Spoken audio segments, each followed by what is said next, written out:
పూరీ జగన్నాథ దేవాలయం ఒడిశా రాష్ట్రంలోని పూరీ నగరంలో ఉంది. ఇది హిందూ దేవాలయాలలో అత్యంత ప్రాచుర్యం పొందినదిగా మరియు చారిత్రక, ఆధ్యాత్మిక ప్రాముఖ్యత కలిగి ఉన్నది. ఈ దేవాలయం 12వ శతాబ్దంలో రాజా అనంగ్భీమ దేవ ద్వారా నిర్మించబడింది. ఇది ప్రధానంగా విష్ణువు యొక్క అవతారమైన జగన్నాథుడికి అంకితం చేయబడింది.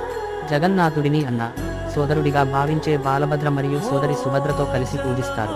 ప్రతి సంవత్సరం జరిగే రథయాత్ర ఉత్సవం కార్తీక మాసంలో దేశవ్యాప్తంగా నుండి లక్షలాది భక్తులను ఆకర్షిస్తుంది. పూరీ జగన్నాథ దేవాలయంలో 3 ప్రత్యేక గదులు ఉన్నాయి. ఇవి బంగారంతో నిండి ఉన్నాయని భావించబడుతున్నాయి.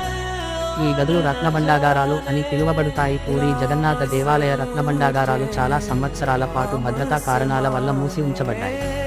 అయితే ఇటీవల ఒడిశా రాష్ట్ర ప్రభుత్వం మరియు దేవాలయ సంస్థ అనేక దశాబ్దాల తర్వాత ఈ రత్నభండాగారాలను తెరిచింది. ఈ రత్నభండాగారాల తెరవడం ప్రధానంగా రత్నాలు, ఆభరణాలు మరియు ఇతర విలువైన వస్తువుల